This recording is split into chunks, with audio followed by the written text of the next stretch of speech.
ایک مرتبہ جناب جاوید احمد غامدی صاحب سے کسی نے سوال پوچھا کہ آپ جو کہتے ہیں کہ شادی شدہ عورت کو زنا کی سزا میں مرد ہو یا عورت اس کو رجم نہیں کیا جائے گا.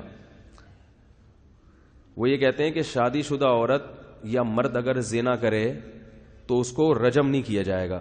جناب جاوید احمد غامدی صاحب کی رپورٹ ہے یہ, بلکہ اس کو بھی کوڑے لگائے جائیں گے. جبکہ پوری امت کیا کہتی ہے؟ شادی شدہ مرد اور شادی شدہ عورت اگر زنا کرے تو اس کی سزا کیا ہے اسلام میں؟ رجم. اس کو زمین میں گاڑ کے پتھروں سے مار کے ہلاک کیا جائے گا. حکومت کرے گی یہ کام, آپ نہ کرنا شروع کر دیں. حکومت پر لازم ہے کہ وہ یہ سزا دے اگر گواہوں سے ثابت ہو جاتا ہے.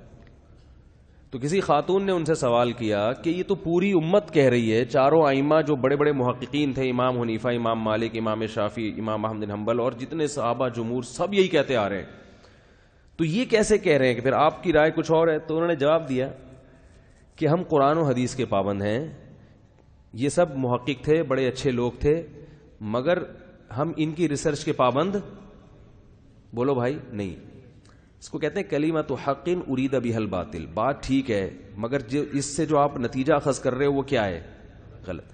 اصل میں خاتون کا سوال یہ نہیں تھا, وہ بیچاری خاموش ہو گئی. میں ہوتا تو میں کہتا ہے کہ میرا سوال یہ نہیں ہے کہ قرآن و حدیث کو کون فالو کر رہا ہے کون نہیں کر رہا. میرا سوال یہ ہے کہ اتنی بڑی امت کو 1400 سال میں اب تک قرآن و حدیث سمجھ میں کیوں نہیں آیا؟ اتنی بڑی مسٹیک اس امت سے,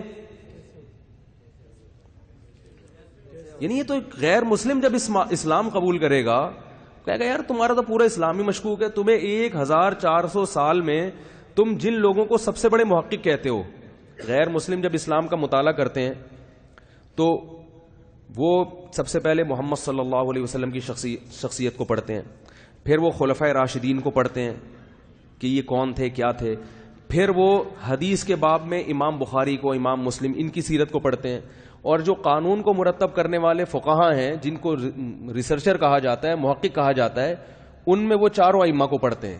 پوری دنیا میں جس نے بھی اسلام پڑھنا ہے نا, اسلام کو سمجھنا ہے, کسی غیر مسلم سے آپ پوچھ لیں وہ اسی کو پڑھتا ہے کہ بھئی ان کے محقق جو جنہوں نے قانون کو وضع کیا ہے, لکھا ہے, وہ کون ہے؟ تو وہ امام حنیفہ کا نام آئے گا, امام شافعی, امام مالک, احمد بن حنبل, کیونکہ پوری امت انہی کو فالو کرتی آ رہی, تو وہ اس کو پڑھتے ہیں. تو وہ کہے گا غیر مسلم کہ یار آپ لوگوں سے اتنے بڑے مسئلے میں, کیونکہ زمین میں گاڑ کے پتھر سے مارنا یہ کوئی چھوٹا مسئلہ, کیا خیال ہے بھائی؟ کوئی چھوٹا سا مسئلہ تھوڑی ہے یہ.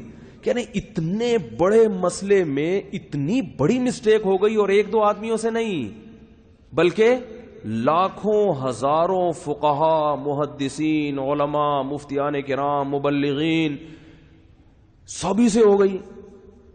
تو اس کا مطلب کیا ہے کہ وہ پورا دین اس کی نظر میں بولو بھائی مشکوک. وہ کہے گا یار پھر اس سے چھوٹے مسئلے میں تو اس سے بڑی بڑی غلطیاں ہوئی ہوں گی.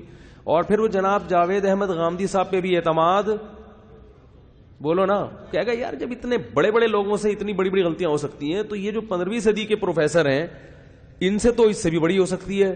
اس کا مطلب یہ جیسے عیسائیت مشکوک ہے, اس کا ہمیں نہیں پتا کہ وہ محفوظ ہے یا نہیں, تو اسلام بھی کیا ہے؟ غیر محفوظ ہے. اسلام بھی محفوظ نہیں ہے. تو یہ اس طریقے سے لیبل اسلام کی خدمت کا, مگر حقیقت میں اسلام کی جڑوں کو کھوکھلا کیا جا رہا ہے.